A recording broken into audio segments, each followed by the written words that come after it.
I'm Sabbatical Minister Randy Lewis, and I'm joined today by Pastor David Smith, and we have a wonderful service planned for you today. Just welcome to our worship on Wednesday. And we'll begin with our invocation. Hear these words. Come into this house of worship. Come in bringing all of who you are. Rest and quiet your spirit, for you are here to touch again eternal springs of hope and renewal. Calm your hurried pace, for this hour let the cares, the fretfulness, and worry be set aside. For again, come, let us worship together. Please join me in the words of our covenant. Love is the spirit of this church, and service is its law. This is our great covenant, to dwell together in peace, to seek the truth in love, and to help one another. If you were looking to grade your great hymnal, number 396, please. I know this rose will open.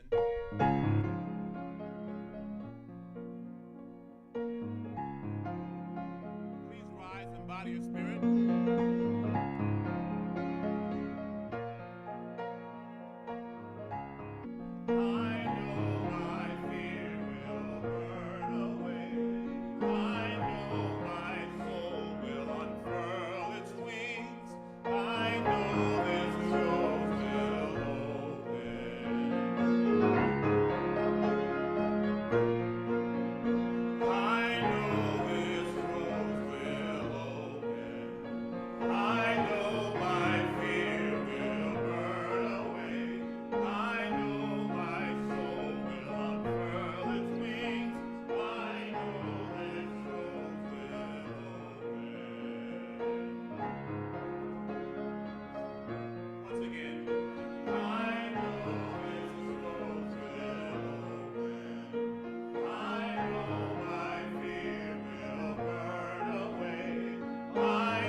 Please join me in a moment of silence, reflection, prayer, and meditation.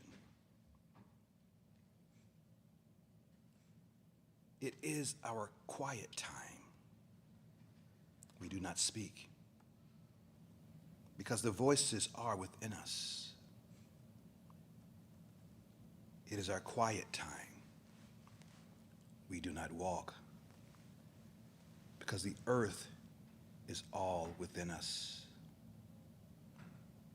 It is our quiet time. We do not dance because the music has lifted us to a place where the Spirit is. It is our quiet time. We rest with all of nature. And in the silence of our quiet time, we rest, surrendering to the moment.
Well, I'll tell you, since I've been back in Oklahoma, I have certainly been wowed or been just shocked by all the things that are happening in Oklahoma.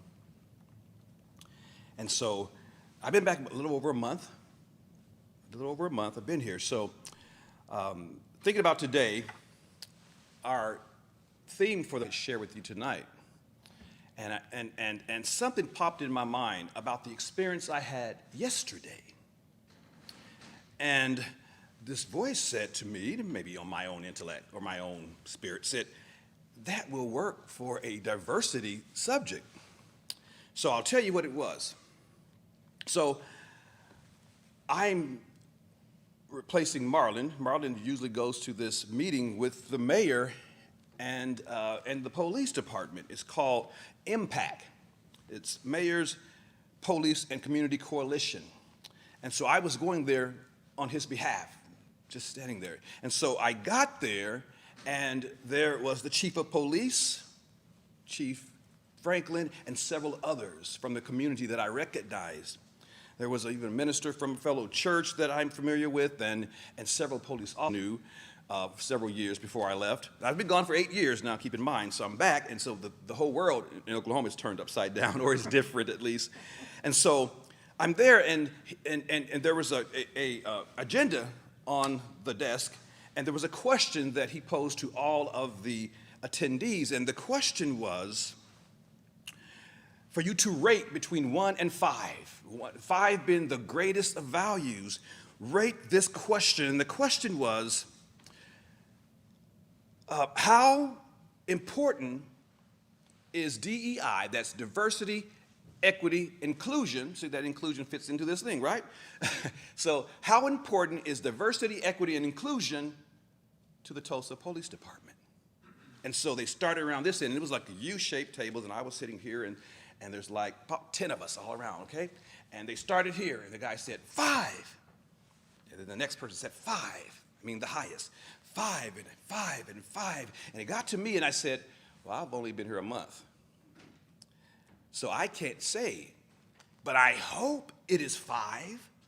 And then other people started giving an account of the work that they've been doing in the community. He talked about the shooting at the hospital at St. Francis, and he talked about the homeless statue that's coming down, or that's, I guess, somewhere in the legislature, about preventing homeless from sleeping on the sidewalks, blocking access to disabled people who are in wheelchairs. Now, I've seen thousands of homeless people, and I haven't seen any block a sidewalk. Usually they're up against the building, and so, but that's what the chief said. And so, and he said something else, and I'll come back to that later, but I had received a call from the Terry Crutcher, a representative from the Terry Crutcher Foundation. And he was asking me yesterday to come and speak at their town hall. So I thought that the town hall and this meeting I was going to was one and the same. So I said, isn't this the meeting I'm going to? He said, no. Tell me about that meeting. So I told him about the meeting, and he says, he scoffed. And he says, they're going to lie to you. They're going to tell you all lies. If you really want to know the truth, you come to this meeting tonight. So it really piqued my curiosity. I'm saying, okay, I'm going to go and see what this is about, and then I'll go and see what that's about. And so I went, and of course, I was there, and the chief started talking about an officer, Reyes, who was apparently indicted for rape. And so, and he said, and the community is mad at me because I said, quote, I said that officers make mistakes, and they also have errors in judgment. He said, and they're mad. And then he repeated it as if, why are they mad at me for saying that? And I wanted to say something to him, but I didn't want, I'm in Marlon's place. I didn't want to stir up anything for Marlon when he comes back. I didn't want to upset anybody. Marlon goes, what the heck did you say? Right. But I had these feelings in me that felt like, wow, something's not right here. Something's amiss. And so the chief left early, so I didn't get a chance to talk to him. But I talked to the captain. I told the captain, I said, he's conflating good officers who make mistakes and who make errors in judgment. But what this officer did was an abuse of his oath and abuse of power. Wow, there's a lot of work to do. But then I went over to the town hall. Woo, I went to the town hall, and let me tell you about the town hall. When I walked in, it was on fire. I mean, they were intense. It was intense. And the police department, many of the chief was there again. He was there as well. And about 15 of his police officers, all white. He was the only black one. And it was pointed out. They went after them, asked questions, really heartfelt and deep and thought out questions. And the chief could not answer. And I sat there. I had just built a rapport with the police department.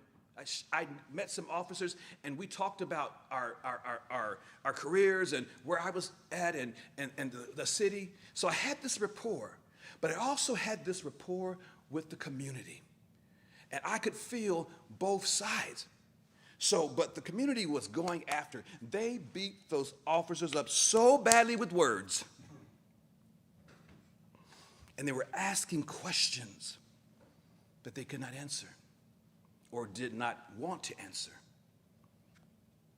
And there was one girl who came up and she said, I want you to give me the facts, the data. Don't answer like you would do anything. Tell me the data. And he started answering from a place that didn't possess data. And she interrupted him and said, I don't mean to be rude. He says, you are rude. And she says, and you're rude for showing up to a meeting unprepared. I thought, whoa. And then the preacher got up and said, hey, calm down. This is the house of the Lord. And they shouted him down. I have never seen anything like it. Never seen anything like it at all. And so, sitting there, and when it was all over, I walked over to the chief, and I said, I walked over to an officer, and he shook my hand, and I said, he said, he recognized me from earlier in the day, and he says, hey, how are you? And I said, great. And I said to him, I said, I'm a preacher, and I'm going to tell you, when you leave here, go get a drink. He says, I am. And I went and told the chief the same thing, go get a drink. But I also told him, I said, Chief, you cannot conflate what good officers do. The same thing I told the captain before. You cannot conflate what the good officers do, the mistakes they make, with what this officer did. I said, what you need to say, and I gave him the words, that what this officer did was unconscionable. But he's been dealt, he's no longer, and he listened. He said, yeah, I get nervous in front of a camera. So I thought, here am I. I've only been here for a month, and I'm teaching the chief of police how to have public relations or PR. But what I understood, what came out of all this, is that I realized, and Terry Crutcher was there, and he got up, I mean, not Terry Crutcher, but Joey Crutcher, which is Terry Crutcher's dad, and his foundation was there, and he got up and left because he was frustrated. And I talked to him today, actually. He got frustrated because there's no movement, and everyone's talking about nothing's happening. We keep coming here, and nothing's happening. And what I saw was a community who was well-informed, who knew what they wanted. And I saw on the other side a bureaucracy that was not going to change. I could sit back and watch it as an observer. And I saw that nothing was going to come out of this meeting either. Because one preacher came up to me and said about the community, he says, they don't really want solutions. He said, they want to fight. And I saw that too. But I also saw the officers who were not interested in really meeting the needs of the community, the way the community needed to be met. And one of the other people said to the officers, he said, where is the mayor's folk? The mayor's folk. Is anyone here from the? But what I saw is that my role as a border walker. Because I could bridge that. I felt the community and I felt the officers. And I could speak to the officers. And I could speak to the community. But I realized this is what our church has been doing for years. And I want to remind you that we are border walkers. We are called to be in that, somewhere in that in-between. We are called to walk in that, we are the question mark. And we're called to be repairers of the breach. And I never felt more of my purpose yesterday, I think, than in the last 5 years. When this door opened for me to come back to Oklahoma, it opened wide.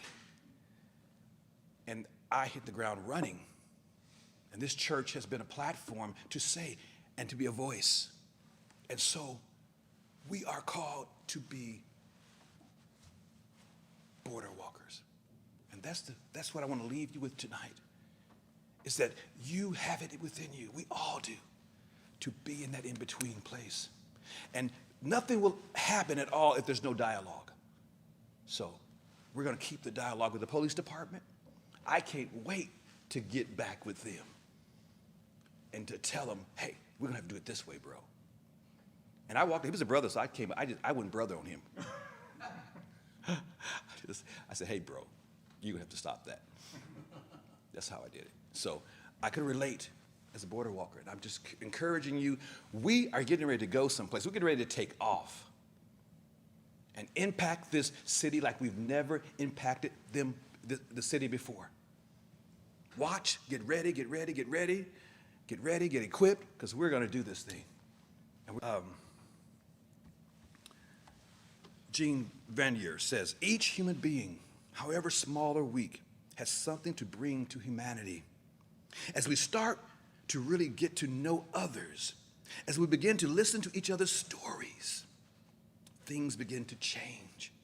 We begin the movement from exclusion to inclusion, from fear to trust. And that's what I saw, a lot of distrust there. From closedness to openness, from judgment and prejudice to forgiveness and understanding. It is a movement of the heart. And that's what we are called to do. May it be so. Amen.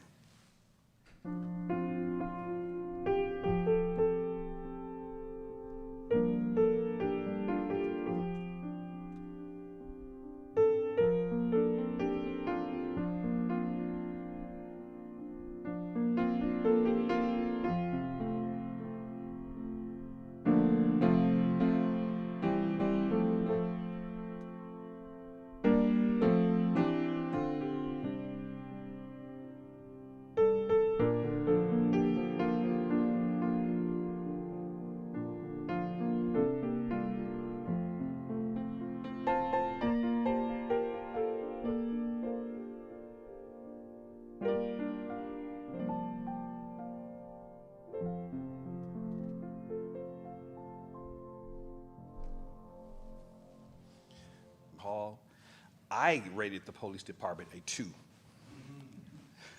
Nowhere near a 5. So it is our tradition to give away our offering plate to support organizations that share our values. This evening's offering will go to Osage Forest of Peace in Sand Springs, Oklahoma. Please give generously.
Tom Shade writes, made by human hands. It is a creative, sustaining, and transforming power, and we can trust that power with our lives and with our ministries. It will sustain us whenever we take a stand on the side of love, whenever we take a stand for peace and justice, whenever we take a risk. Trust in that power.